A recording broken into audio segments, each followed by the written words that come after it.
Bonjour et bienvenue dans la 3e édition de la caravane touristique du Gabon.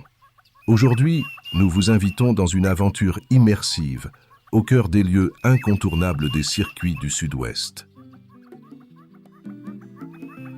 Imaginez un voyage où chaque route raconte une histoire, où chaque rivière ouvre les portes d'un nouveau monde, où la forêt, l'océan et les traditions se rencontrent dans une harmonie unique.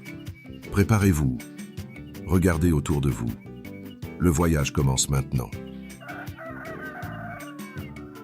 Nous arrivons à Lambaréné, une ville où l'histoire du Gabon rencontre celle du monde.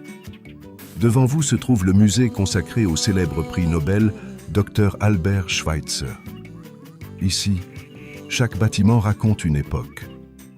Dans sa bibliothèque, tout est resté intact. Chaque objet conservé dans le musée témoigne d'un engagement exceptionnel du docteur envers les populations gabonaises. Prenez quelques instants pour observer chaque détail autour de vous.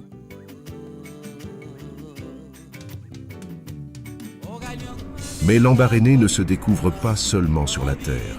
Elle se vit également sur l'eau. Montez à bord d'un bateau et profitez d'un river tour. Le fleuve Ogoué et les différents lacs vous ouvrent les bras. Regardez autour de vous.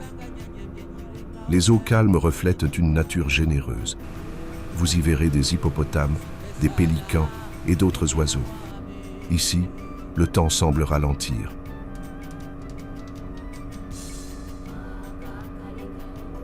Faisons une halte au village de Ngomo et notamment à la mission protestante. Perdue au cœur de la nature gabonaise, cette mission fut l'un des premiers centres d'évangélisation au Gabon. Fondée en 1898 par le pasteur alsacien Ernest Haug. C'était un important centre religieux, économique et éducatif. D'ailleurs, le célèbre Albert Schweitzer a séjourné ici avant de s'installer à Lambaréné.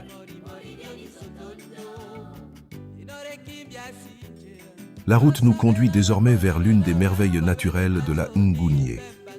Les chutes de Sindara, non loin de la mission catholique Notre-Dame des Trois Épis.